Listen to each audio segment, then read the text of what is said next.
Hello and welcome to the Life and Fighter podcast. My Podcast. name is Jake Cross from Empire Grappling and UK Fighting Championships. I'm joined by my co-host in Simon Hive Price. What's up? And we've got a special guest today, Mr. Josh Gudgeon, or Mr. Element, who wants to be called today for his t-shirt. How's it going, Josh? I'm not sponsored. Hey, it's all good, lads. How are you two? Surviving. Good, mate. Yeah, surviving. Trying to keep sane during this 12th week. Is it now? It's been a while. Simon, you're looking fresh, but Jake. Literally, I had a shower about 20 minutes ago, so I'm like just trying to. I just want to make Simon look better every podcast, so I just look worse. So I put like a filter on my camera, so I'm looking like my tan's there, and That's it. Looking good, man. So, Josh, I was on your podcast literally probably a week before lockdown hit. All Stars podcast that you do with Danny Mitchell, who's one of the greatest of Britain, really, in the fact that he's the GOAT and he's the OG all in one. What he does for the game, how long he's been around, he's been in the UFC, he's done everything. So we'll talk. Obviously, that's the connection. How I know you through him. Yeah. But let's talk. Obviously, we want to concentrate on yourself. Let's speak to the listeners and the watchers and stuff. What's your background? Not just MMA Jiu Jitsu, but what's your forte? Well, I mean, so before, like, my main thing now, I'm a video creator, so like a video producer. I've got a video production company here in Leeds, and I've got a podcast studio as well as a video studio. And that's what I do sort of now. But before that, I were in the Navy for like 8 years. So I went through all my training in the Navy and like traveled the world. So it's completely different to what I'm doing now. But when I left, I just fancied like a complete career change. I were an engineering officer at sea, and I want to get back into creative stuff. I had a bit of a passion for video and whatnot. I just started a business. So I started Get Your Media like 2 years ago, and I started the podcast probably over a year ago now. So maybe like, I don't know, 15 months ago, but not doing stuff like half-assed. I just thought I'll set up a studio. If I set up a studio, I can get some like legit content out there, because I'd had some real success with YouTube before that. But because I didn't have time to invest in video creating, I thought podcasts are pretty easy. You just have a conversation. But if I record it in a studio, it'll sound good, it'll look good, we'll pick up some traction. And I started the podcast then, All Stars podcast, and my first guest was Danny Mitchell. It was just kind of like by chance. I knew of him. I didn't know him particularly well. We had a lot of mutual connections. And I just dropped him a line and said, look, do you want to come on this podcast? I want to hear about your story, UFC, MMA. I've got an interest in MMA, but I don't know the ins and outs of it, but I'm dead interested. And he was the first guy to come on. And as soon as we had him on, obviously started telling his tales of, fighting in the UFC, falling off scooters in Thailand, bare knuckle boxing. And I was like, this guy's mental. And he said on the podcast, he's like, oh, I want to start my own. And I thought, well, just use the studio, like come in, like I thought it'd be interesting to see people come and go. And I continued with All Stars podcast. I interviewed like Alex Walmsley, because I played rugby with him when I was growing up, and he plays for St. Helens in England. I interviewed like Beard Meets Food, a YouTuber. I interviewed all sorts of people from all walks of life. And I just said to Danny, never sort of pursued the invitation to start his own podcast. And I said, look, I'm not a massive MMA guy. I enjoy watching it as a casual fan. Obviously, you're like in deep with all the MMA world. Why don't we start one together? Like, you can be I can host a podcast. I can do my research on guests, but you can really delve deep in the technicalities. And I know when to shut up. So I said, if you fancy doing one together, let's go. And he took me up on that offer. And we've been doing it since, like 15 months or something now. It's crazy. And we've interviewed everyone. Like, it's honestly unbelievable. That's one thing that I wanted definitely on for, because I had no clue that you was in the Navy. So that's something that we should definitely touch on first, and then sort of go through your sort of timeline. So how old were you when you got in the Navy? What made you want to do that, and what was sort of like the career in that? I left school at 16, and I started working at a forklift truck company. My dad worked there, and I was an engineer's assistant. I was just a dog's body workshop, and it was shit. It was in Dewsbury. I was driving there like in the middle of winter, freezing my bollocks off in a workshop, and I was like, this isn't the life for me. And one of the engineers were like, oh, you should join the Royal Fleet Auxiliary, which is part of like Royal Navy. You'll get a trade, you travel the world. And I was like, as soon as I travel the world, I was like, I'm out. I'm never going back to Dewsbury again. Like, let's go. I could do the same job around the world. Yeah. So they're like, Makes get sense. a trade.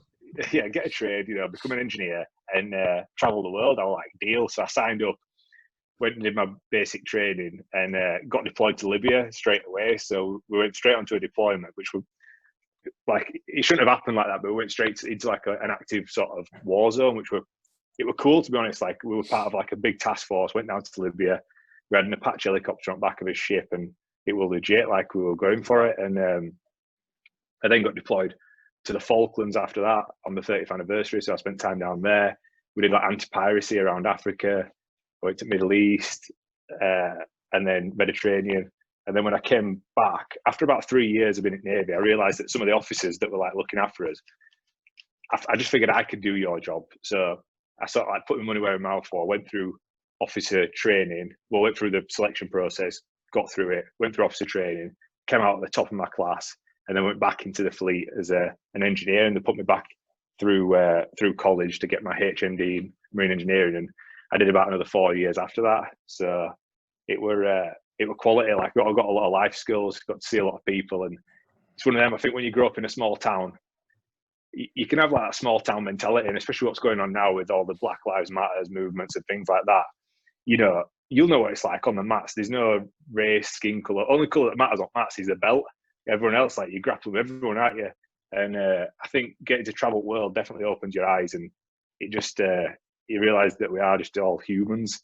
And I think a lot of people need that experience, because then we won't have half the problems we've got going on. When you see people from all over the world, you realise they're just humans just trying to survive. Definitely. So you said you travelled. Where was the sort of your favourite places you went to, and then maybe your least favourite? I loved it in the Caribbean, because it's just beautiful over there. Honestly, there weren't really many bad places we went to. Like, everywhere's got its own sort of quirks. It was cool going to Africa. Like, we went to Ghana and Angola and Ivory Coast, and that was just an experience. It was crazy being there. But like, I wouldn't say anywhere were bad. Plymouth, like, when we were down south, that was worst.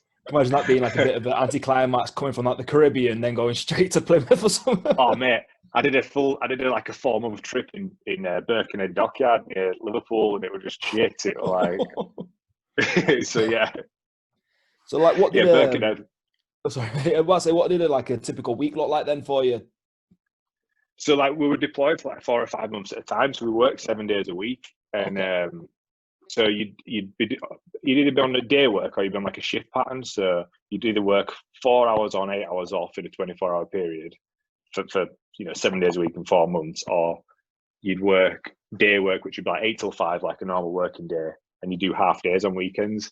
So you'd work normally, but I were an engineer, so we were in the engine room looking after engines, auxiliary equipment, all that sort of stuff. Which was grim in the Caribbean, because like, an engine room is already like 50 degrees, and then you're in the tropics. It's gets a bit emotional. I can imagine. What do you feel like the what you learn and the lessons you learn and the everything you learn as a whole? What do you think it transitions now to the videographer side?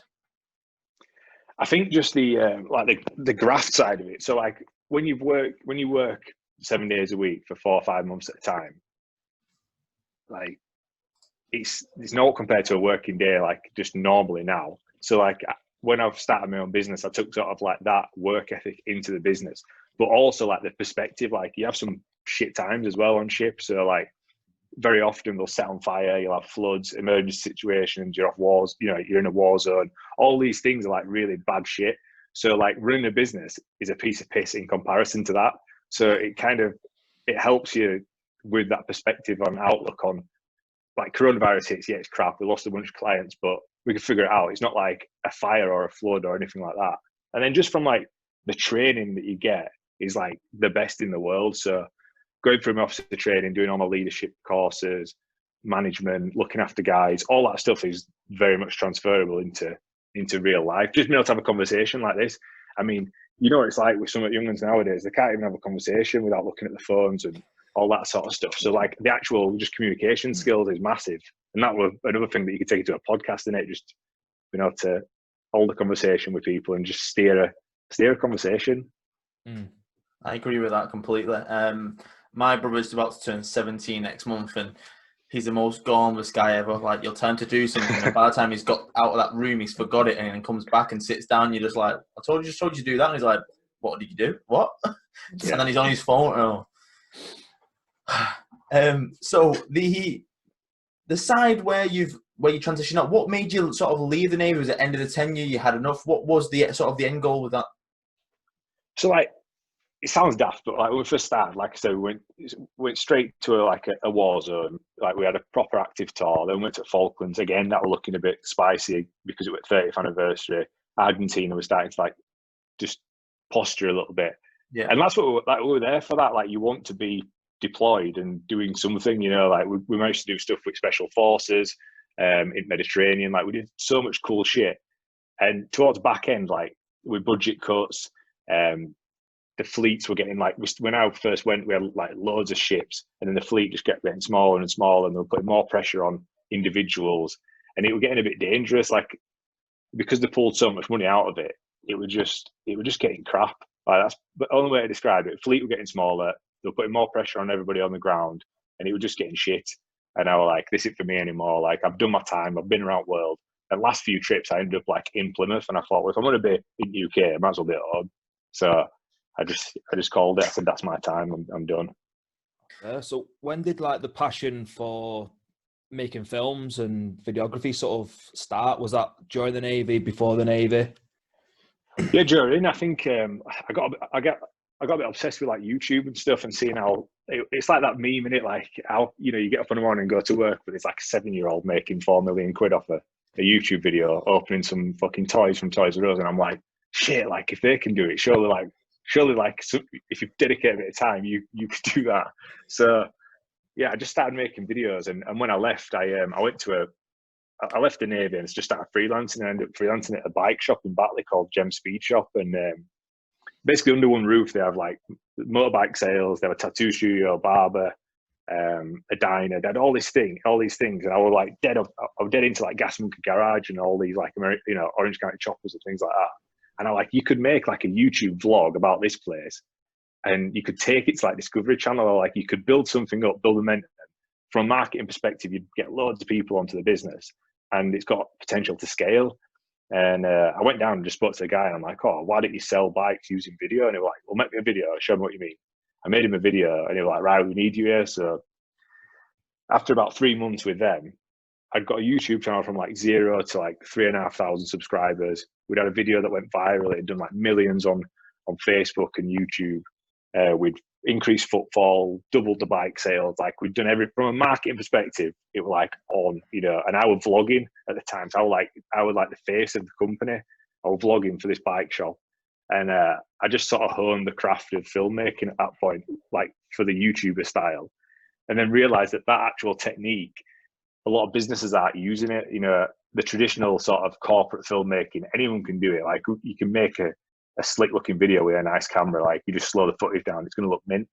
But that style of storytelling and like really creative YouTuber style, putting that into companies, it can drive sales and obviously increase revenue. And that's what I then adopted into Get Your Media, and that's what we deliver now to clients. So, you know, we've worked with like Man United. We've worked, honestly, like some brands that we've managed to work with in the last 2 years is unbelievable. So just taking that, just a bit more creative. Like, we just want full creative freedom. Just trust the process, leave us to it, and you will get your results. And that's kind of what we do. And if there's a job that's looked boring and shit, we just want to take it on. Like, simple as that. Quite a good position to be in, to be fair, isn't it? Yeah, you want to enjoy yourself. I just want to enjoy my work. Like, I don't want to turn up to work like fed up. You know, same for everybody that works for me. I want everyone to enjoy it, deliver on what we want to deliver on. And then if I want to fuck about on a Thursday afternoon doing a podcast with Danny Mitchell, I want to do that as well. Thanks. So, yeah.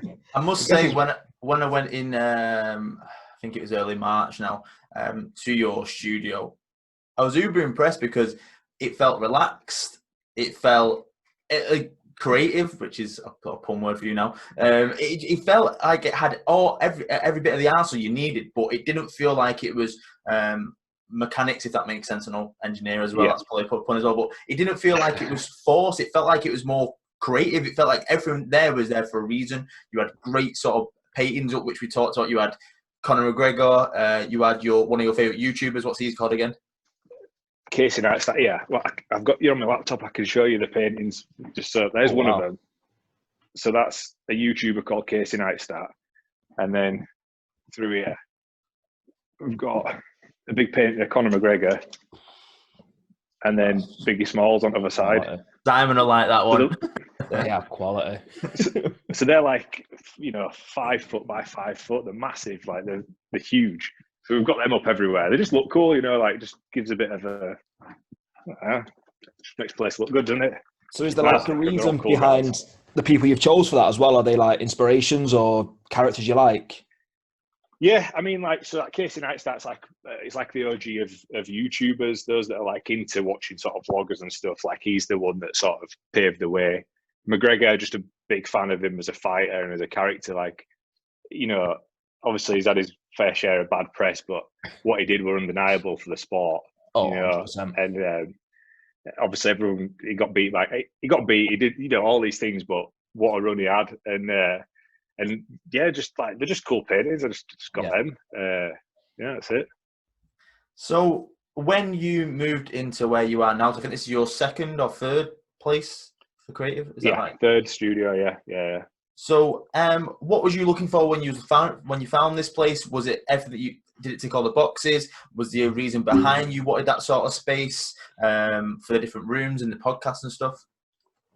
Yeah, just plenty of space. I mean, it's hard to, like, if you go into like Leeds City Centre, there's like you pay thousands for a little box room. We're just out at the city centre.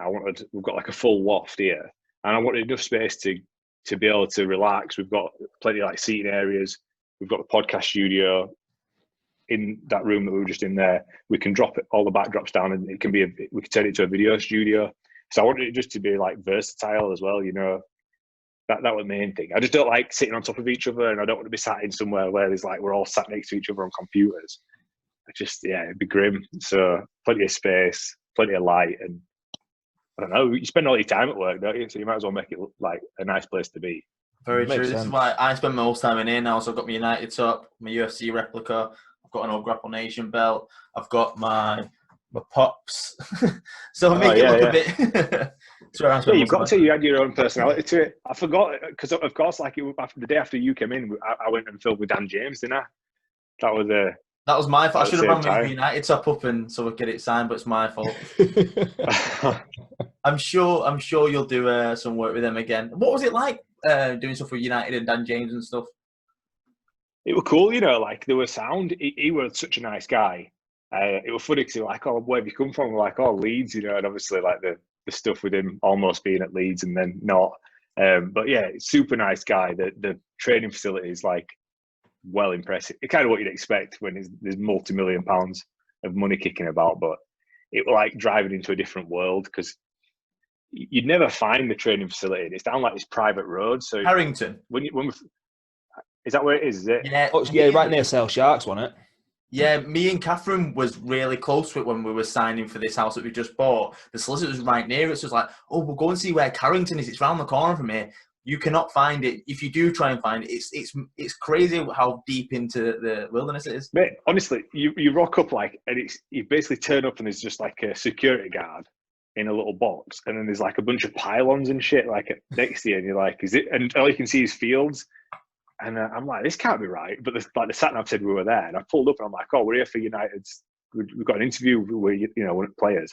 Is United's training ground around here? He's like, oh yeah, it's just down this road. So you drive down this private road for a mile and a half, and then there's just brand spanking new facilities just like out of nowhere. I'm like, this is well impressive. Like, and obviously like fucking Lamborghinis and shit everywhere. Can't argue with that. And I got my door. I got my door fucking dinged there as well on my car. Yeah. Bastards. Not like they didn't have the money to sort it out.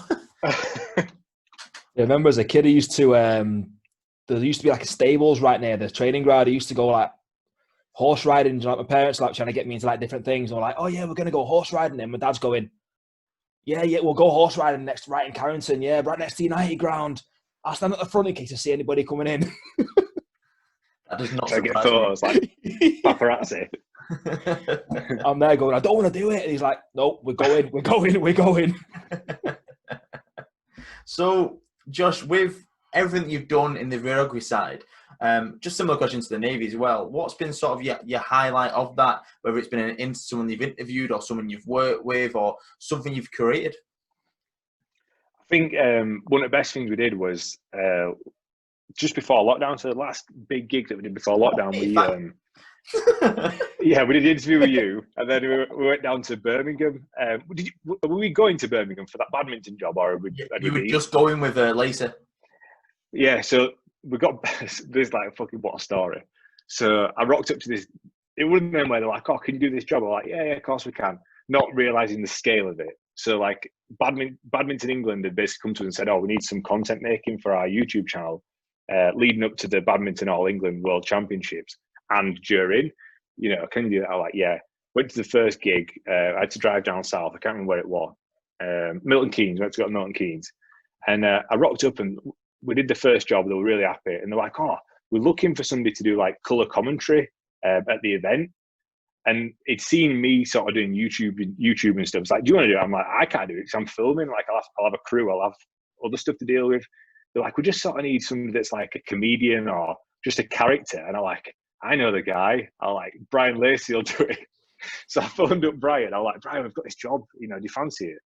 And they had a back and forth, came to a deal, and we rocked up at Birmingham, and it's like the world's biggest like badminton world championship, like that's out there. Like it's the most prestigious event. And we rocked up into the stadium, and it was like kitted out, ready for Sky Sports. And me and Brian were like, "Oh, we've over-egged it here." Like, should we really be doing this? And Brian hosted this like basically a panel TV show. We filmed it. It was like the best week ever. Like it was unbelievable. And that was part of that Dan James gig. Like it was them that got us onto that. And that's probably one of the best things that we've ever done. Everything came out amazing. Brian were a good laugh. So it was good to have a mate on side of we were obviously filming, but then to help with the directing of those that were in front of the camera, Brian was just a pro. And obviously he's a funny guy in this, so we had a right week with him. But what did you call? Well, what was the program called? Never mind the shuttlecocks. So, that's quality. So it was just basically on and off camera. It was just a bunch of cock jokes like between me and Brian. Like they just give, like I said, they give us full freedom, like full creative freedom. You're talking like we put one show out on like the second day, and it had done like nearly 200,000 views overnight. So let's say we released it, play finished at 8 o'clock. We filmed from 8 till 10 p.m. and then we edited straight away, and it got put on YouTube at 12. By the time we'd woke up at 7 o'clock the day after, it'd done nearly 200,000 views because all of the fans are in like the Far East, and in the Asian countries. So they'd watched it as we were asleep. And we were like, fucking hell, like we've done like millions of views in week. And so basically, like Brian's famous in Philippines now. He's famous. He's famous in Russia, Dagestan, Philippines, Australia. No one gives a shit about him in the UK. I think us three doing that's probably it. That's all that matters. Brian's is my nemesis anyway. Like we're supposed to be having this jiu-jitsu match for the last however long. I don't think it's ever going to happen though. His knee's fucked.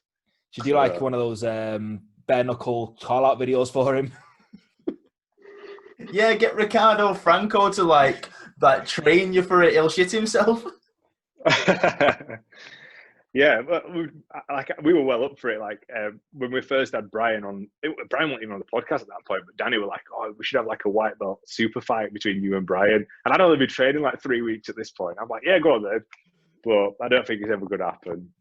I think I'll make it happen at some point. You reckon? Yeah. Yeah, I think before the end of the year we'll get it sorted. We'll do it. Wants to see that. Yeah. So, with regards to obviously the Birmingham and the badminton job and working with Brian, what obviously you said, like you said, you feel like it was a bit over the top for something that you've done before, and now you've come out of that and it's a success. Has that built your confidence more to do stuff like that again and even bigger? Yeah, definitely. It's one of them. I think you've just got to keep you've always got to be living outside your comfort zone. So just taking on stuff that it's just a bit out of reach, but see if we can do it. And like if you put the effort in, you're always going to deliver for it. So that were like definitely one of those where it were a bit, maybe we bit off a little bit more than we could chew, but we completely over delivered on what their expectations were. So that's just put us in like another level. So yeah, that it definitely one of the best jobs we've done, and it put us on the map even more. So I guess it's more very random as well, because who would think of badminton as that sort of role? And you would putting Brian Lacey in that makes perfect sense, but then it makes no sense at the same time. It's like, he's a comedian, he does MMA, he does jiu-jitsu. Where's badminton come into this? But I guess he's that good at what he does. He could make jokes and content and stuff out of thin air. That's what I love about Brian. He's a professional. Like, you know, I suppose if you take it seriously, what you do, you're gonna do the research beforehand. You're gonna get yourself in a good position to win, and that's what he did. And like, to be honest, by the end of that week, like, we were all fans. Like, we were massive. We were all like badminton nerds, you know, just because you're there every day, you're taking part in it. And then when we were obviously delivering the highlight shows on a night, Brian had watched he'd watched all the matches, so he were well into it. So he got himself in a good position for it. He's a pro. He's a good guy. I remember him saying that when he does his MMA shows, he messages the fighters beforehand. He'll do his full research when he's commentating, so he can get the story behind the athletes and sort of deliver more while he's doing what he's doing. That's it. I mean, it's not something you can do on the night, is it? And that's what sort of gives the context to the fans that are listening. You know, like, you want to have a backstory, so you know who to buy into, even if you've never seen or heard of the fighters before. So that's his role, and that's what you're paying for. You know, like, I don't know how much you earn as a commentator on fight shows or whatever, but you pay for good people to deliver good jobs, don't you? And that's what you get, and that's ultimately what's going to get the fans to buy the pay-per-views and come back again. So I love working with him on my shows, because I know how much content he wants to take in to make sure he delivers the best possible. And one of them that I remember, I wasn't too sure, because he didn't work with us in the earlier shows, and I wasn't too sure about if you knew that Connor Hitchens was the first amateur and pro champion we had, and the first sort of three-time champion we had. So after Connor won the belt, I think it was in February, I was in the cage room, and I just whispered in his ear, like, this is the first amateur pro champion, because I knew he would want that even if he didn't have it. Yeah.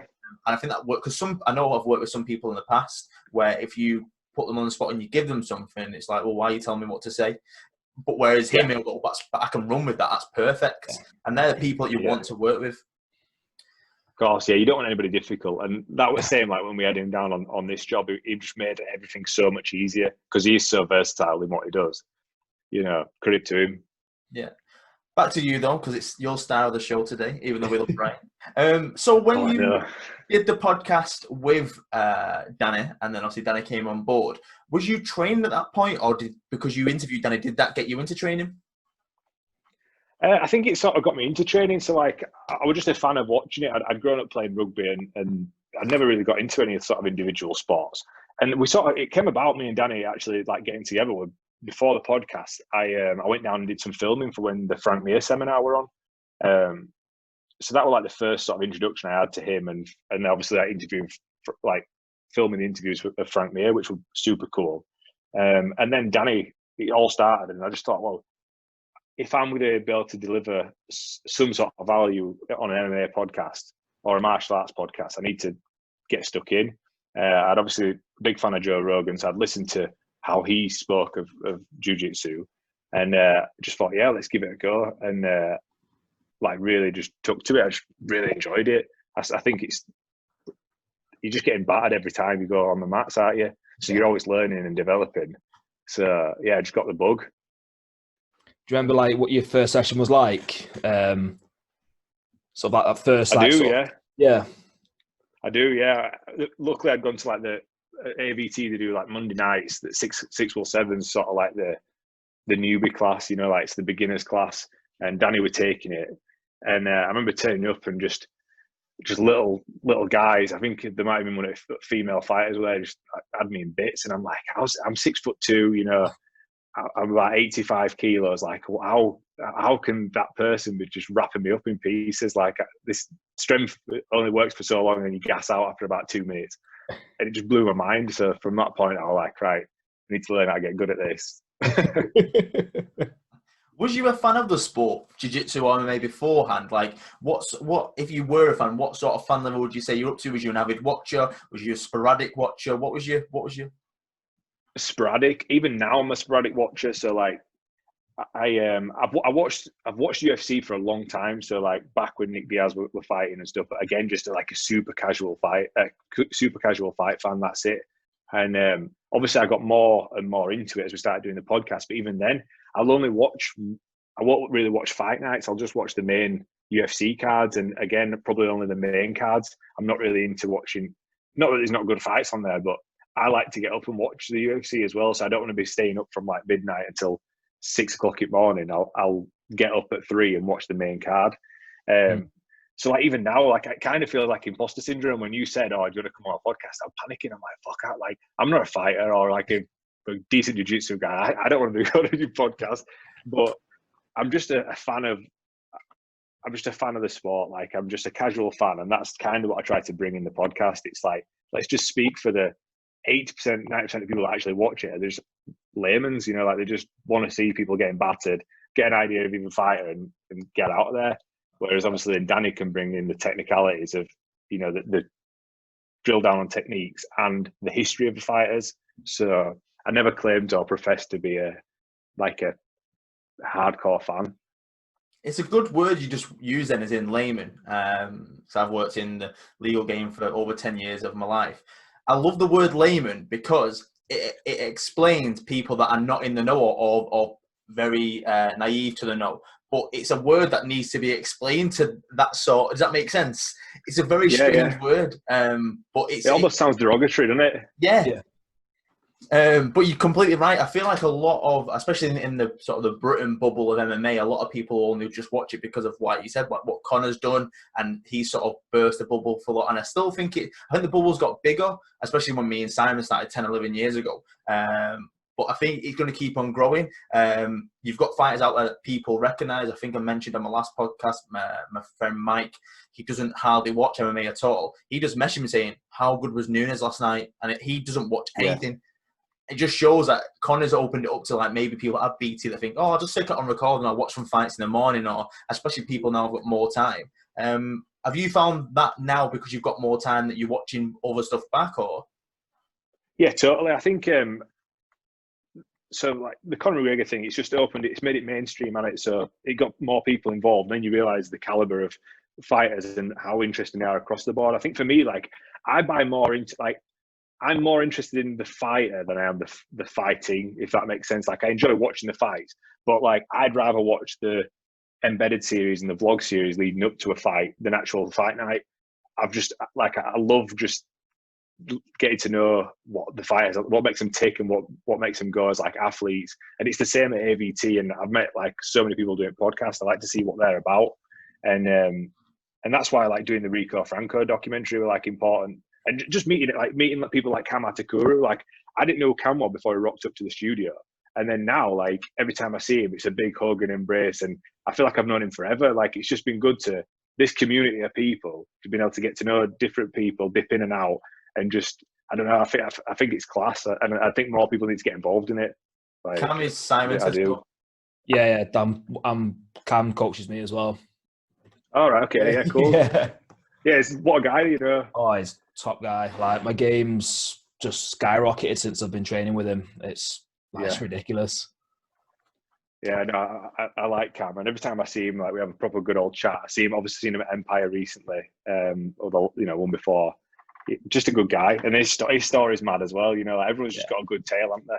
And then when you look at like professional fighters in UFC, like obviously there's Max Holloway's fighting again, isn't he? So he's got his second attempt to get his title back. Like I'm a big fan of him more as an individual than I was a fighter. Like all these people have got stories. I don't know. It's cool, isn't it? And it does make a lot of sense for you because you're sort of the guy behind the curtain, the guy that does all the backstage, but the guy that, obviously when you're editing stuff, people only get to see what you allow them to see, whereas then you probably got a million times more footage of stuff that met bloopers, swearing, their character. Yeah. And I guess I'm a bit like that as well, being a wrestling geek. I like to see the behind the scenes, see what a personality is like, see what a person's like. So because I guess you train and you you like that side as well. Plus, you're behind the camera, you get to see everything, so it's probably more appeasing to you. Yeah, totally. I think we spoke about it when we had John Wattham and Dean, the triathletes, on our podcast, and we were talking about like what fighters are funny, like just as an individual, like, or as a breed of people, like you've got certain, it makes different people tick in a different way, but you see the true colours just before like the cage door is going to be open, you know, like, so like if people have been bluffing or if people have been putting pictures on Instagram for all these weeks saying how they're going to do this and do that, like you look at whites of somebody's eyes before they're about to do a jiu-jitsu match, a fight, you can see what they're about. Like there's no hiding at that point.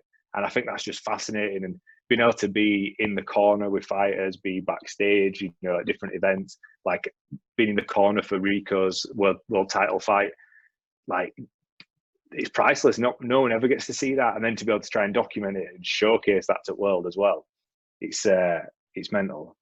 Rico's a great character. What was it like sort of being behind? I know we spoke about it just after your podcast as well, that you decided you wanted to follow that story, him going for the world title against Jimmy Sweeney. Yeah, that's it. Yeah. What was that like behind the scenes and going for a world title? Because obviously this is bare knuckle boxing, BKB. It's a completely new concept for the UK as well. But you had this world title fight and you were following it, and Rico's a character. What was that like? It was weird, you know. So like I went to his prize fight final, so that like 3 or 4 months before, and I was just in the crowd watching it. I went down with a few lads, had a drink, and we got us tickets and we had a table and we just watched it. Really good. And then being in his corner, I didn't know what to expect, you know, like, because I've not even seen Rico fight MMA at this point. I got to know him quite well through Danny and through the podcast, and we spent quite a lot of time together. And then when he said, "Oh yeah, you know," he said, "Yeah, come down and film it." And I were in the changing rooms, you know, leading up all afternoon with him, leading up to the fight, and then actually in the corner for the fight.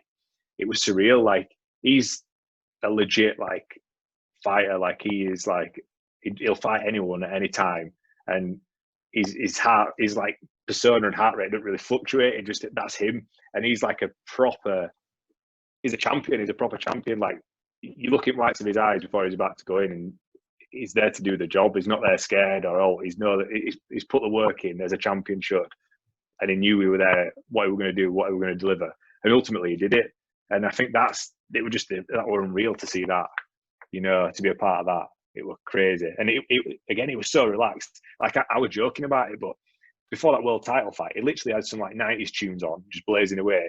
He did like a few star jumps, a few press ups, a bit of shadow boxing, and went in and battered him.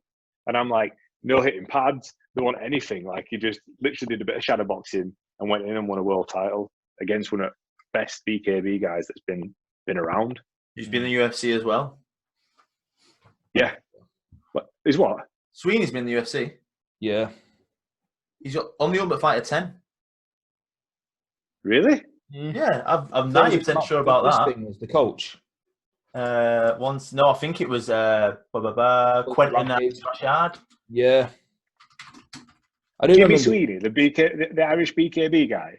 Was he Irish? No, you're thinking of Mick Sweeney, Jake. Oh, ignore me then. What a bellend. Yeah, he did he's done that recent documentary. I think we'd have picked up on that at some point. If it had been definitely. He's not a grappler, he's a straight I know what it is. Boxer. Yeah, he did the Netflix Game Changers, didn't he? Sweeney.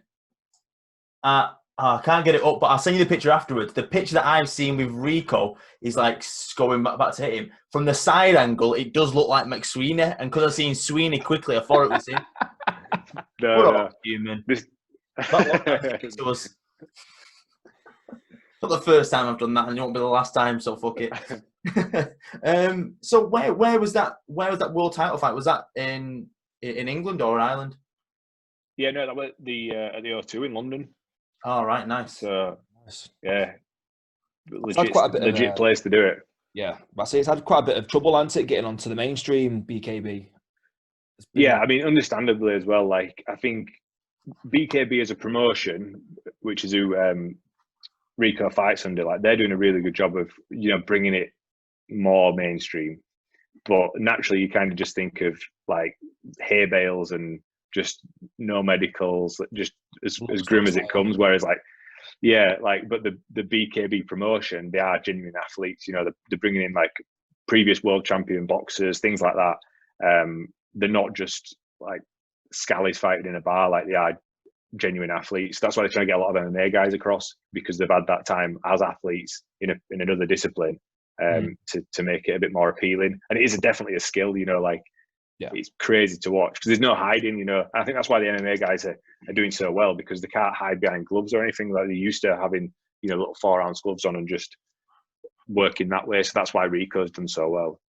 Is it BK? I don't know which. I know there's a couple of them at the minute. Who's Artem Lobov signed for? I think he might have been with that BKFC. I think that's an American promotion, which looks like it's one of the biggest ones going now. BKFC. It's hard to keep up with them all, isn't it? Yeah. It's that's what I mean. When Rico won the world title, I was like, that is legit as hell. But then these little things start popping around, and you're like, does it start to water down each product? But I feel like the BKFC, that was a name I couldn't think of, that seems to be more stateside, whereas in BKB seems to be more the European side, which it'd be nice to see Rico go over there and probably carry on what he's doing at some point.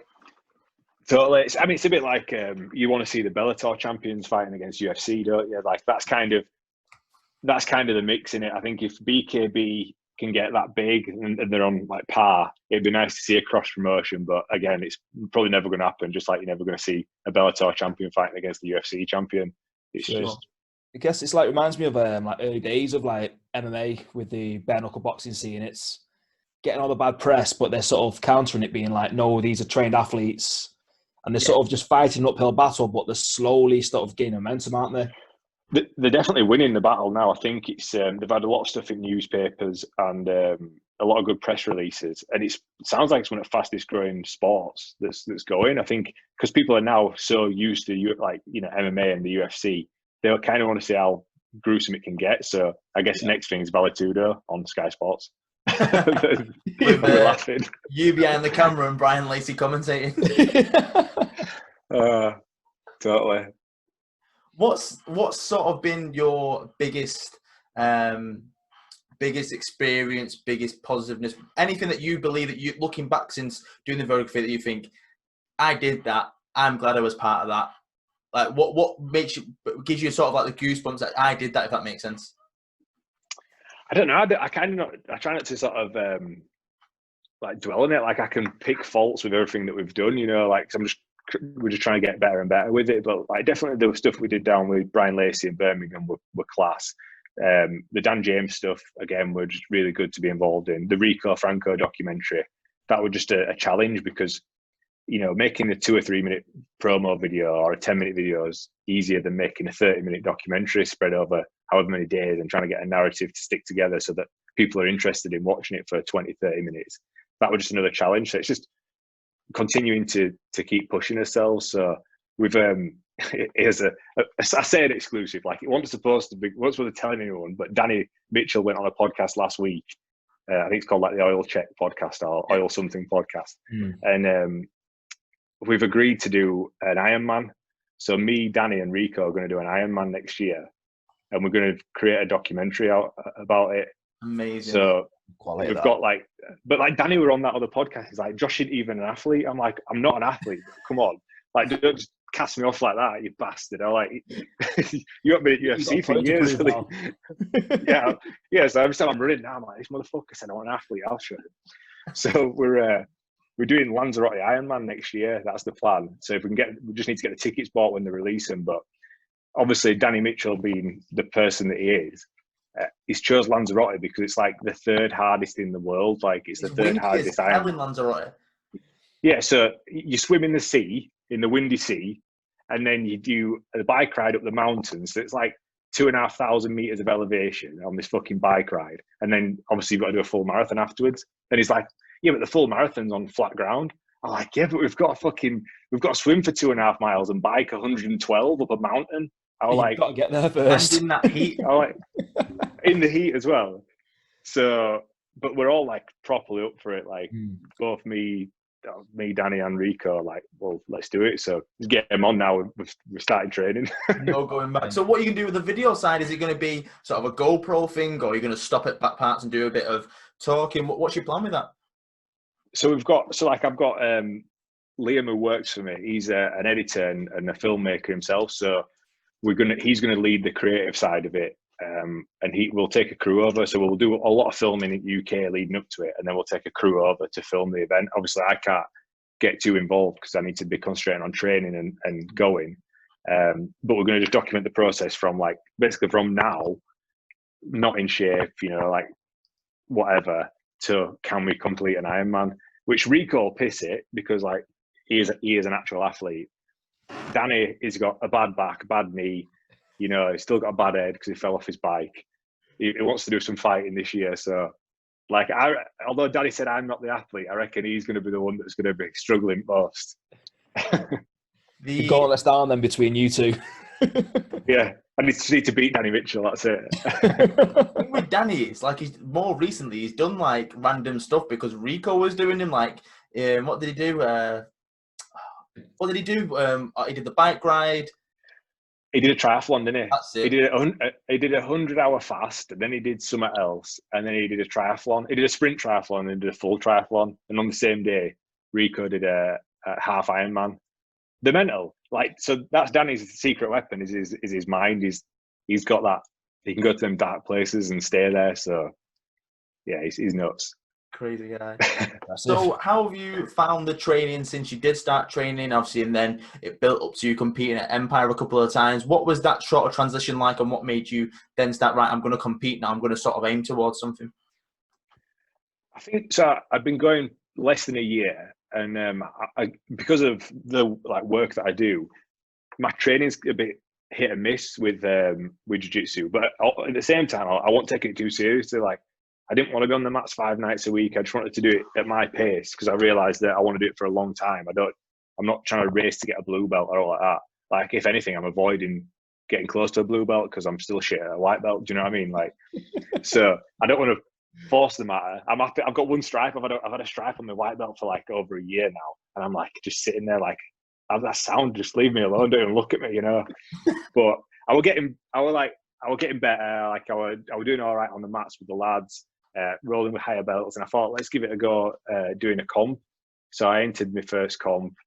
I think I've done 3 comps now, and I had a win and a loss, and then the last comp that I did went really well when I competed in no gi for the first time. So I just concentrated in the gi to start with, and I really enjoyed no gi, but it was just, I don't know, I just enjoyed it, and I wanted to challenge myself again. I just like to set myself little challenges and goals, whether it's with work or fitness and jiu-jitsu. So that's why I went and did the comp. Awesome. So how did you find the experience of competing, and any sort of nerves you had, anything like that? So I wasn't nervous like that. I think that was one of my biggest problems at all the competitions. As I said, I don't take it really that seriously. End of the day, I'm not going to get knocked out or all like that. So we're just going to roll about a bit, and one of us is going to win or lose, with a tap, or we're going to run out of time. It's going to be on points. So I couldn't get too excited about it, which I think was probably to my detriment because I didn't come in with the same intensity on one of the comps. Because the first one, I think my second comp, I came in super chilled, beat the first guy with a submission, went into the second match, but he came in all guns blazing, and we didn't meet at the same sort of level, and it just didn't work. And then I went into the last comp that I did. And again, did all right. I won a couple and lost one, and then won my gi match, my no gi match. But again, I couldn't get too excited about it. It's weird. I think the long days out there, I just want to rock up, do my thing, and get out of there. And by the time we'd done the gi in the morning, and then when it came around to no gi in the afternoon, I couldn't even be asked. But I think that was my problem. So I won the match, but I was just a bit I can't be sitting here for 4 hours. I think that's just part of the game, though, isn't it? You just need to accept that you're going to be there for a day. Yeah, I think usually when I've competed, I've tended to just go for one or the other now recently, just because I'm the same. I can't be asked getting hyped up and built up for one, and then that come down, and then trying to get back up for the second bit. Whereas I like to try and focus on just one aspect, and then Yeah. try and do as well as I can in that. It was funny though, because at the last Empire, I won my first gi match, then I lost my second, or all the way around. I might have lost my first gi match on points, and I just left. I thought, oh, that's me done. And like 30 minutes had passed. I'm stood there like clap cold, you know, eating a sausage sandwich, and then it came over at Tannoy like, oh, Josh Gudgeon, Matt 3, you're on. I'm like, shit. So I had to drop everything, ran over to Matt like a proper dickhead, because again, like I just won't pay. It's like proper imposter syndrome. I'm like, I shouldn't be here. And I rocked up to Matt. Everyone's looking at me, and people recognize me from podcasts that were even worse. So they're like, "You're on that, Matt." I'm like, fucking hell. So I had to like throw my gi on, and I beat the kid. So like I just ran up to this mat, put my gi on, and then beat him. But yeah, it was funny. It's funny days. I think a lot of people do forget that they do, especially at Empire, that they do have a second match if you lose your first one. But I thought you were going to refer to. I'll refer to it because it was our mess up. That if you give you no-gi, wasn't it, where you won that match, but then you got put in the losers bracket by accident. So But again, that's probably my fault as well, because I spoke to somebody afterwards, and they were like, "Oh yeah, you should have gone up to judges thing and spoke to them." And because I was sat there watching all these matches go on, and I'm like, he lost it, but then I thought he's having a losers match, and it was one of them where like I must have watched about 8 matches, and I went round, and I'm like, "Oh, when am I on?" They're like, "Oh, you're on next." On losers match, and I'm like, nah, like I won, and they went, oh shoot, we put wrong guy through. I'm like, fuck, like I fucking sat here all afternoon, and I beat the first guy, and I submitted him in like a minute as well, like, and it was funny because it was the guy that I lost to in the morning in gi, and he's like, oh, I'm a no gi player me anyway, so like I'm better this afternoon, and I fucking beat him in like 60 seconds. I'm like, oh, so much for your fucking no gi game. I said, like I said, I don't do no gi. I bet when he got through, he was like, I'm not going to tell these. I'm just going to go straight through as far as I can get it. I know, yeah. Snake. So it's his fault. Don't worry about it, Jake. So let's talk about lockdown then, how it's affected you and the media side and the business for you. How long was you shut for? Was you able to still work from home? What happened? So like lockdown hit, it was weird. We lost like fucking so much work. Like we lost like thousands and thousands of pounds worth of work, and I'm like, shit, we've got premises, we've got staff, like, oh, we've just lost all this revenue. But I didn't panic. Like, again, I think just back to my sort of training in Navy and stuff, I thought it's a time to show a bit of grit and a bit of leadership. So I just sat tight. I thought, I'll see what happens. Government's got to step in because we're all fucked. Like, it's not just me. So like, no one can pay for anything because all the money's just disappeared because they've stopped us all from working. Yeah, we went into lockdown, and sure enough, they brought in like the furlough scheme, and they brought in the grants for those that have got premises.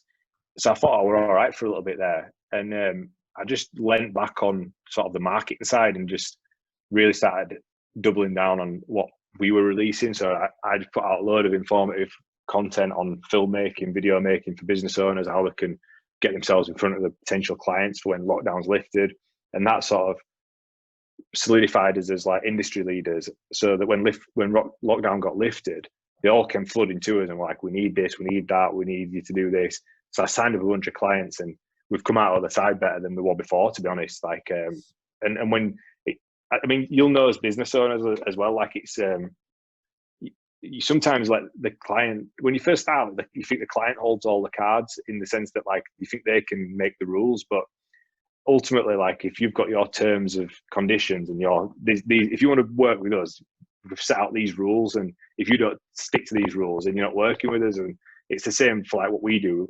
If you want to do a job with us, it's 50% up front, 50% on delivery, or if you want to be on a retained contract with us, minimum of 6 to 12 months, so that I can forecast my year and my time and my staff to deliver for you. So I think just making a good sort of business model like that has really helped us stick around, you know. Definitely. Where did the name come from then? Was it as a brainstorm? Get Your Media, UK at the end, didn't it? Yeah, it was just I was just starting out, and it would have like, I want to start a media company, so I'm like, oh, Get Your Media. It's like that there wasn't really much creative to it. I just figured, oh, that'll do. I looked on Instagram, and it was like available, so I'm like, oh, I'll take that. So the company's Get Your Media, and then on the handles are Get Your Media UK, because somebody had actually taken the Instagram handle of Get Your Media. But I don't know. It kind of does what it says on the tin, doesn't it? It was just nice and easy. I've never been that in love with it, but it does the job. It's just I more use my personal brand to drive all sales and marketing anyway. So that's just kind of a hub to work from. Well, I think you're completely right there, and I think me and Simon have spoke about in the past, like when as business owners you create a brand like Empire, Hive, and Get Your Media. Whether it's the name, the logo, the color scheme, the look, anything like that, you're always not going to be happy with it because you've seen it built. So when someone comes up to you, like maybe a poster or a logo, and you've not been a bit part of the creative side, you go, "That's fucking cool, that." But if you've been a part of it, you break it down. You go, "Nah, that could be better." A bit like you said before, you always feel like you could improve at any content you send out. Yeah, that's it. I think what's been interesting like recently is like starting to build a team and building like staff and stuff around is being able to see stuff working and being created without too much input. I think that's been a cool thing to see, you know, like be able to build something that's more than just me. So that's what I'm looking forward to most this year, is just continuing to build on that. Is there anything that's going on before the end of the year that's happened because lockdown was already in place, now is in place, post-lockdown, that you're going to be working on that you can speak of? Not really. There's no massive that's like in the pipeline. We've just got us regular. Oh, in fact, that's a lie. I've just so Josh Warrington, the boxer. We've just done a deal with him to do 10 podcasts for him. So we're delivering 10 of his podcasts. So we did the first one. It went really well. Him and his dad, like they're some funny individuals. So that first podcast we put out before lockdown, and he's come back and he's like, right, we want to deliver another 10. So we're working with him now. Liam Harrison's been in studio. This is all happening last week. That's why it kind of like, you know, didn't cross my mind. But Liam Harrison, we're in studio this week and he's doing his podcast. So it's weird how like the fighting world's just come back out of nowhere and been like, shit, we need to get our content out there. So yeah, man, it's cool. I think it's been cool to work with them two guys, just top athletes in their, you know, like professionals in their field, and be able to help them make their online content. So no, I agree. So with the podcast studio, so do you use like a production company then, or are you with the podcasting side of things, or do you sort of have a place where you can host it and then let them... So in this in our office here, we've got a podcast studio, so we've got our own like designated room, and I've fully kitted out. So like Liam Harrison's coming in to use that. And we're just in the process, like now we fit in the multicam, so similar to Rogan, where you can like switch between cameras and things like that. Just trying to get like as high quality as possible. So Liam's going to have that, and then for Warrington, we're taking all the film crew and all the cameras to him. So we're filming it in his gym. He just wants a different sort of production quality for his, but they both deliver the same. It's just different aesthetics. No, fair. So I know when I was speaking to Sam that he's going to get you on, he's looked at some stuff, and I've obviously been following you for more than a few months now.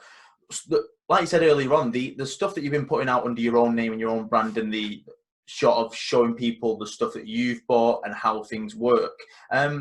How's that been going for you? Have you enjoyed doing that, getting the new kit and going through things? How's that been?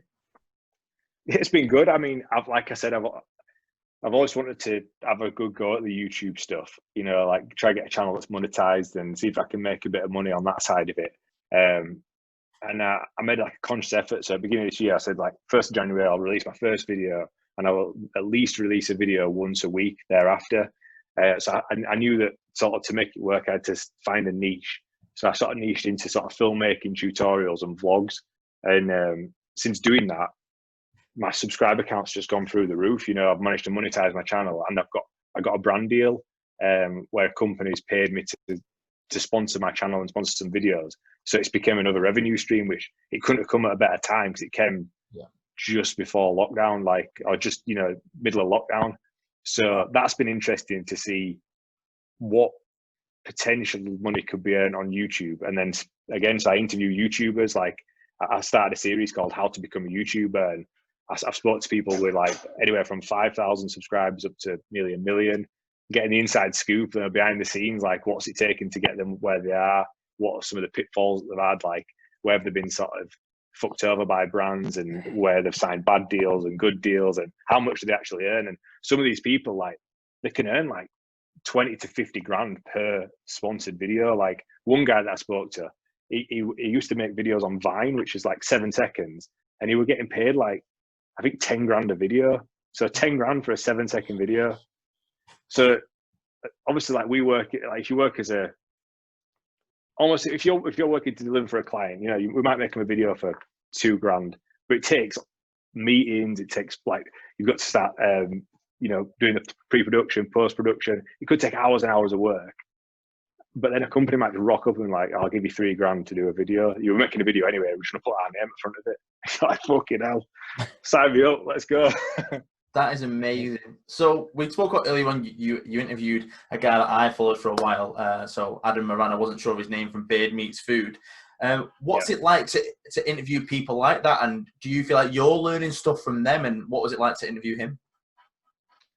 Totally. I mean, so like I met Adam when I was doing the vlogs at the bike shop. So this was probably 2 years ago. We did his first sort of video together. He come down and did like a burger challenge. You know, he did like an 8-patty burger, and he filmed it. And I did like a behind the scenes vlog for our channel.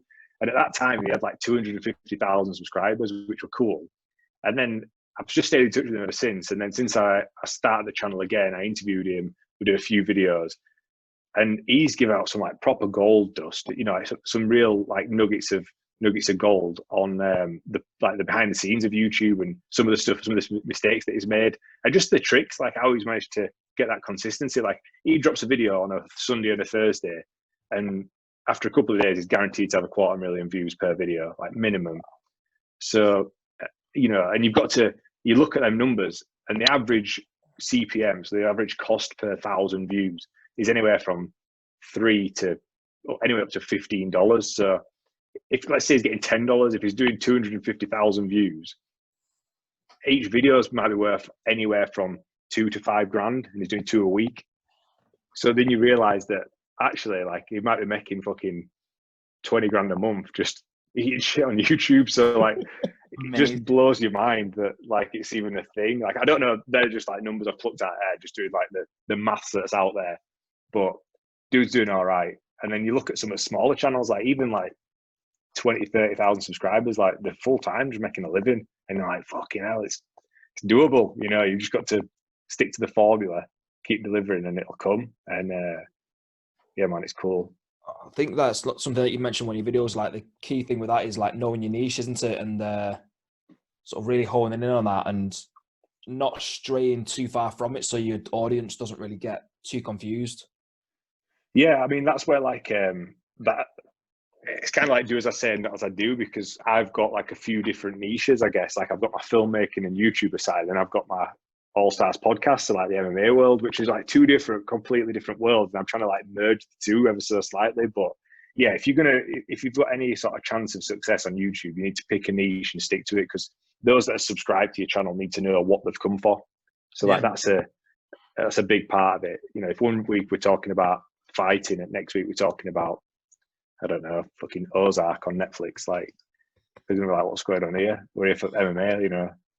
That's one thing that we've always said, like we're definitely more MMA and jiu-jitsu side. We try and talk on other topics like yourself. Like, we like to have people like yourself on, and people that have sort of part of it but have other lives. Like, we've had Lee Nicholson, who's from your neck of the woods, who's the MC for Leeds FC, and he does the MCing for our shows.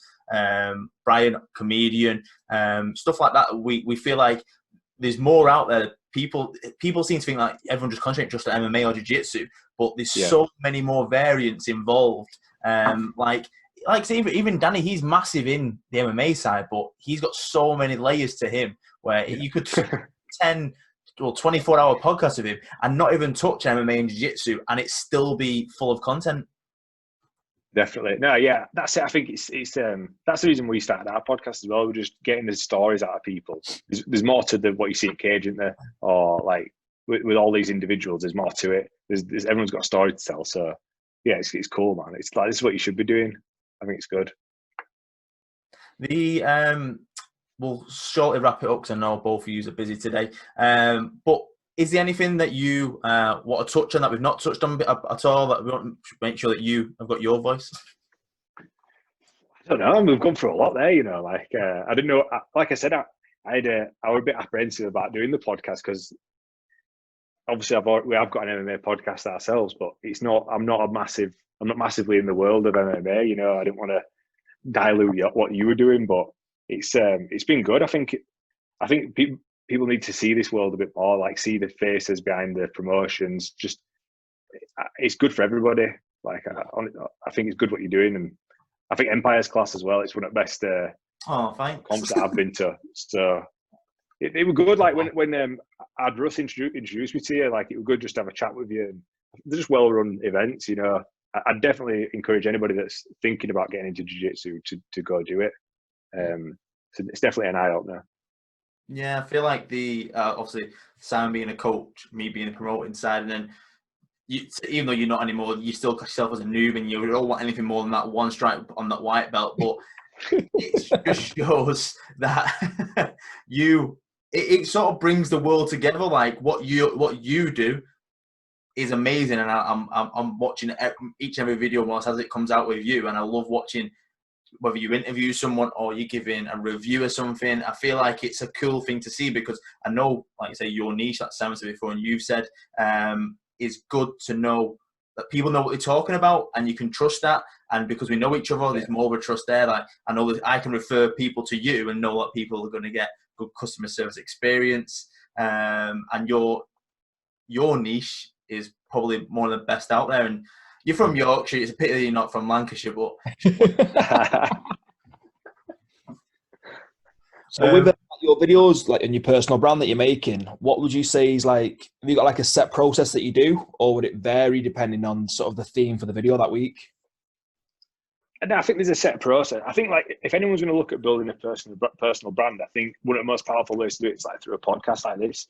And it builds like slowly but surely. You've got to whatever you're delivering from a content standpoint needs to be consistent across all platforms. So like people buy into you as an individual. So you can't like fake it until you make it. Like there's no hiding. Like we've been talking for over an hour now. There's no hiding behind it. You know, like a false narrative. Like you've just got to be authentic, and that's what people buy into. Yeah. And I think whatever you're passionate about or you want to deliver on, that's what you should be building your personal brand around. Whether it's jiu-jitsu, filmmaking, whatever. People will buy into it, and if people don't like it and don't want to buy into it, that's cool. Like you're just not their cup of tea. You know, I won't get too worried about it. No, I completely agree. One thing we do towards the end is we do sort of quick fire questions to get a bit more about you and see if you're quite strange with some things. So I won't stress about it. Simon, have you got yours? I do, yeah. Go on. We'll start off with a bit of a simple one. What's your spice at Nando's? Medium. Nice. Seems the majority with that. I do agree. I've got better. I used to sweat having a coma, so I've got better. Mate, you should film that. That would be comedy gold. Just get on there with a vindaloo and then. Ketchup or brown sauce? Ketchup. Nice. Okay. Are you a Family Guy or Simpsons? Family Guy. Nice. Xbox or PlayStation? PlayStation. Ooh. That's the best thing that come out of lockdown is playing Warzone. I've well enjoyed it. I tried it and I just couldn't get into it. I'm shit, me. I'm like that proper leper, like it's just laying side down. Honestly, I'm shit. I'm like that. You see, like you can tell that there's people on there that play it 24/7, and you're just like, I haven't got the time to even try and beat these. You're just going to try and survive as long as possible. Totally. So you an iPhone or Android guy? Oh mate, I'm an absolute Apple nerd. Like iPhone, I actually tried to go Android once, and yeah, I took it back within 2 days. Really? I've contemplated going to Android next because I've been with iPhone for about 10 years. Mate, I was like, fuck Apple, I'm not spending all this money again, you know. And I got the new S10 or whatever it was, and I literally had it 2 days. I'm like, fuck this, I'll pay 1,500 quid for an iPhone. It's just not worth it. This might be a good question, or just one of them you just go, obviously it's this answer, so I'll just ask it anyway. Nikon or Canon? Oh, I shoot Sony, so you need to get that on your list. Yeah. Oh. But if anybody's got any salt about them, they'll say Canon over Nikon. But you need to get Sony on your list. That's That's what we shoot. So okay, let's just dig into that a bit deeper. Why Sony?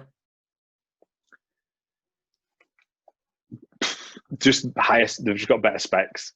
Like Canon's, everyone's like a big Canon fanboy, and the color. They always talk about the color science. They say colors are amazing from Canon when you're making videos or photography. But like the industry standard is mostly shot on like Sony cameras. They're a lot harder to work with. They're not very user friendly, and they're harder to sort of color grade and things like that. But the footage that you get out of it is it's way better. So without going too nerdy, like it's a lot better, in my opinion. Check your little smile on your face. It's like, oh, I want to talk about this. Because there'll be some people that are like, what a fucking wanker. No, this is your niche and your business. So if you think Sony, next time I look for a camera for Empire, I'm buying Sony now. Quality. Yeah. I'll help you out. Yeah, I was debating getting the market for a camera. Now that I'm sort of going, right, I'll have to look into Sony now when it's no, if you're just starting out, buy a Canon because they're like Canon. So user friendly. Yeah, like definitely just go Canon because you can't fuck it up. Like you can't go wrong with a Canon. Sony's like yes, I mean even you well can't hard to use. Yeah, I was about to say I'll probably. I didn't mean it like that. Simon, any more questions? Yes. Are you Marvel or DC? I'm not really into either of them, to be honest. Okay, fair. Yeah, I'm not really into either of them. Just not my cup of tea. Which one's which? So Marvel's like, is Marvel like Iron Man and that? Yeah, like Avengers, and DC's and which Batman one's, and Superman. So I'd be more into Batman then. I'd be more into Batman stuff than Iron Man. That's fair. Fair enough. It's weird because growing up, I think everyone, especially the kids from like the 80s to the 90s side, grew up on sort of like the Superman and sort of the Dean Cain and Terry Hatcher, that sort of Superman and Christopher Reeve, so that Superman or maybe Batman and stuff like that. But it's Marvel that's took over it, whereas in the 90s, if you referred to like Spider-Man or Iron Man or anything like that, you'd be like, nah, I prefer Superman or Batman, it's more cool. But it doesn't make that much money compared to the rest. And Avengers like the highest grossing like franchise or film ever now. That Endgame were like, that's for your pub quizzes, in fucking lockdown quizzes. That one's come up. Fucking Endgame's the most high grossing film ever. I've had that. Make a note for that for later if it comes up in a quiz. So when you are watching MMA, do you prefer a knockout or a submission? Oh, knockout. I appreciate a good submission. And I'm more so now that I've started doing jiu-jitsu, but like as a layman fan, we just want to see blood. We're there for blood, aren't we? We want to see somebody getting cleaned out. Yeah. Like I remember watching Aldo McGregor when he knocked him out, and I was like, that's one of the most unbelievable things I've ever seen. You know, just to blink and he's done it. Just it's good to see a good knockout in it. Like Cody Garbrandt at weekend, fucking hell, one buzzer. Put him into another dimension. That was just beautiful, that one. You know the best thing to come out of UFC, right? Have you seen that? It's called like Mohammed or he does the animations on Instagram. The UFC animations. Soul leaves them. Yeah, fuck it. That is so since Ben Askren got knocked out, and then he's a ghost, and then all ghosts are sat on his shoulders now. That's the best thing to come out of MMA. Like, forget anything. Here's a question for you then. Obviously, we can quickly discuss Fight Island before we let you go, and we've probably got a couple more questions anyway. One thing that I can't wait for Fight Island, one thing that I wouldn't mind, and maybe your perspective on it, I wouldn't mind them sort of doing something a bit different with the cameras or maybe the angles or the build-ups or anything like that. Do you agree with that? Because obviously it's something it is niche and it's different. Do you feel like they could do something a bit more creative with it? Yeah, have you watched any KSW? Bits, yeah. Like KSW, right? That's a spectacle. That when they do, like for the fans, for the camera work, like they put on a show. I mean, it's like Scott Askham came out in a fucking McLaren. Like they put on an unbelievable show.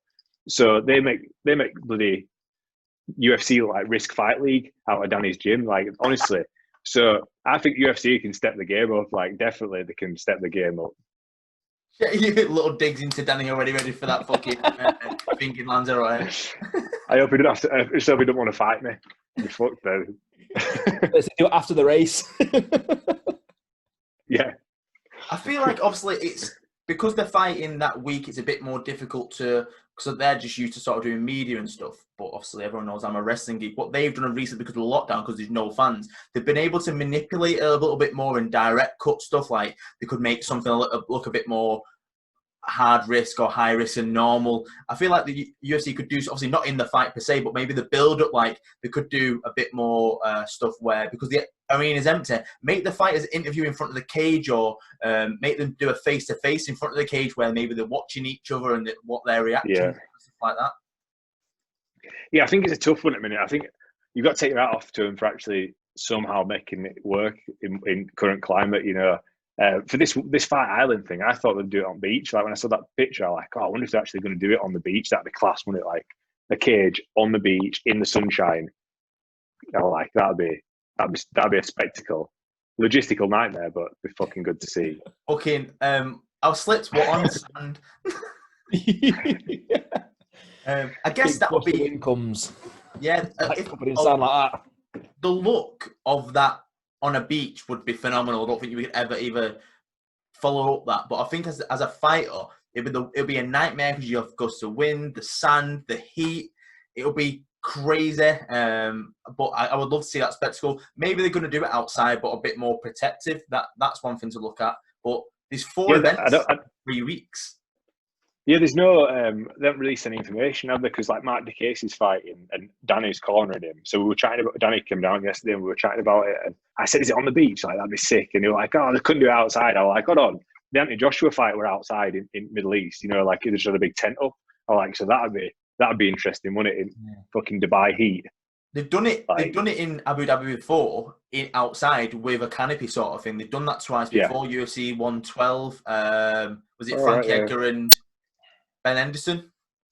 I can't remember. I remember the fight for the troops one they did. Yeah, they've done that as well. So it is possible. The funny thing is, like, maybe Danny's only learned what's happened the last couple of days, because we had Richard Shaw on last week, his son Jack's in the UFC. He had no clue where it was in the world, and that was only, 8 days? No, last Friday, wasn't it? Yeah, last Friday. 6 days ago.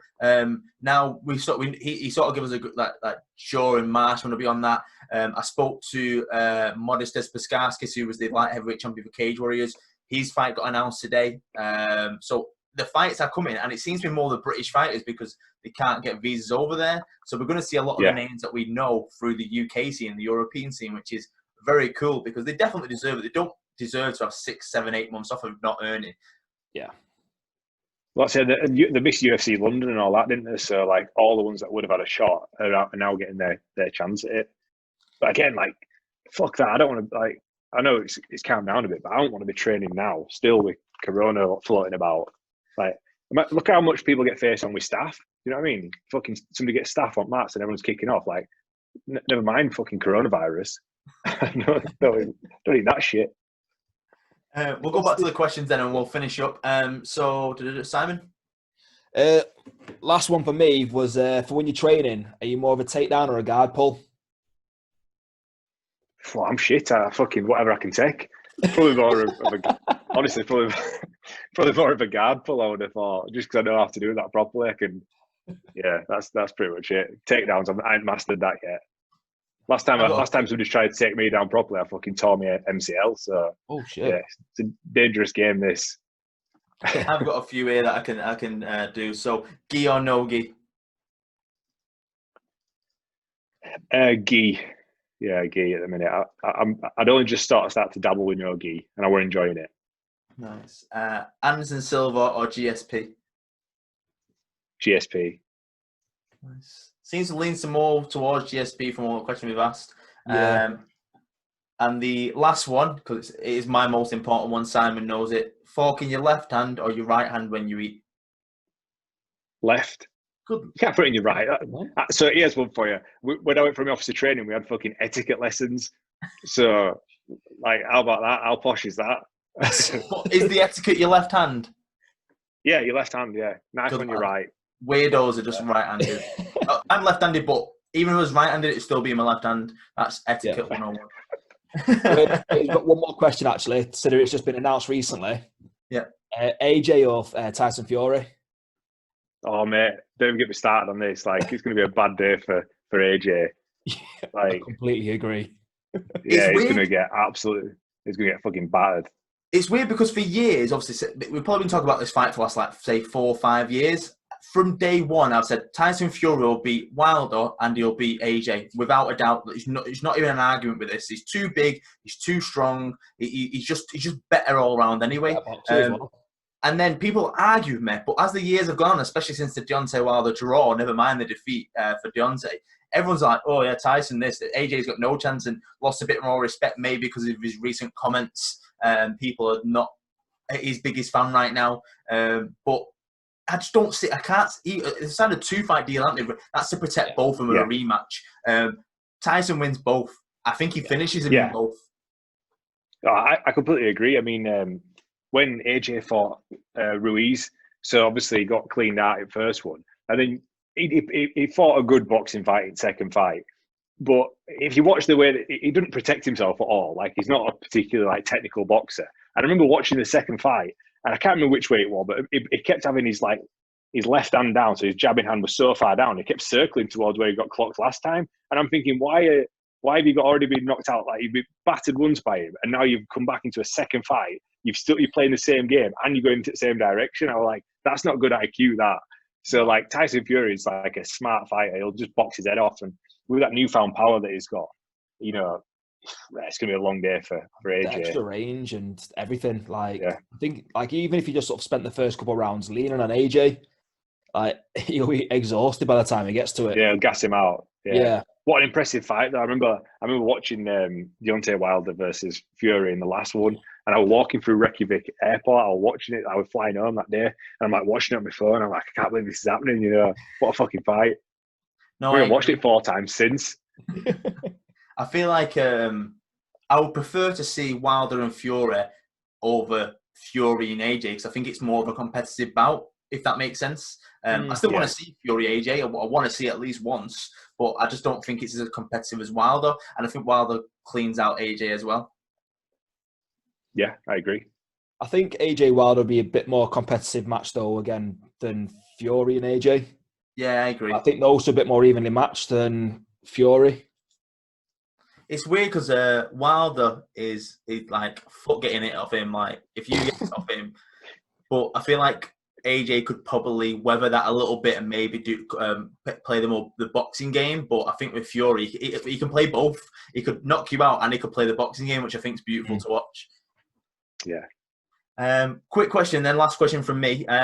Out of the 3 title fights that have been announced for Yas Island for July 11th, so you've got the welterweight, Usman and Burns. You've got the featherweight, Volkanovski and Holloway. And then you've got Aldo and Peter Yan. Who do you take in them 3 fights, and what do you think it will be the best fight out of them? To both of you. I won't want to pass comment on the Aldo Yan fight because I've not paid much attention to it. But for the Volkanovski versus Holloway, I'm a massive Holloway fan. I just want to see him come back and do it, you know. And I don't think anyone's taking the title off Usman either. So. No. Nice. Si? I agree with Usman winning. I think Volkanovski will win Holloway. And I can't see Aldo winning, if I'm honest. I think Peter Yan's he's the new blood. I think Aldo, it's time to pass the torch for him, personally. Yeah, I feel like Holloway's got the best chance to dethrone someone out of the 3, and I could see that happening. The Aldo Yan thing is up in the air. It depends which Aldo turns up, whether he's that killer, he goes that killer instinct, or he tries to play your points. And then the Burns one, I can see an upset. I can just see it. That this like story where he just beat. We'll talk about this. So he beat Woodley, and then the next fight he was involved in, so he cornering his brother, was the next UFC fight. It was the first fight of the undercard the week later. And he looked fresh as anything. Like he's just been in a 5-round war with a former world champion, not a war, but 5-round dominating fight with a former world champion. And he just looked fine the week later. And now Masvidal, McGregor, Colby, all them guys got through into the mix for Usman. And now Burns is fighting. It just seems like a Cinderella story this is going to be. Yeah, I can see it. But I don't know. I think I've got a lot of faith in Usman to I think he's going to hold it for a little while. We'll see. I guess we'll see a month today, innit? 11th of July, it's 11th of June today. But yeah, thanks for your time, Josh. Anything you want to plug? How do people get in touch with you, or how do the people follow you on social media? Yeah, no, thanks. I enjoyed that. You can find our podcast at All Stars Podcast. Obviously, it'd be good for you to get Danny on and get his life story and his perspective on the podcast. But you can find me on all platforms, Josh Gudgeon. On social, it's at the Josh Gudgeon. And yeah, man, it's been good. Nice. So maybe we'll put all the tags in when we release it. This will release on Saturday, so for people watching it, will be Saturday for them, but for us, it won't. We've done it now. But yeah, thanks for your time, dude. It's good to catch up. It's good to see that you're coming out the other side of lockdown and you look better than me with this mess, clean cut and stuff, ready for the clients. But yeah, if you need anything, give us a shout. But if not, enjoy your projects and we'll speak soon. Enjoy, mate. Cheers, mate. Thank you. Nice one.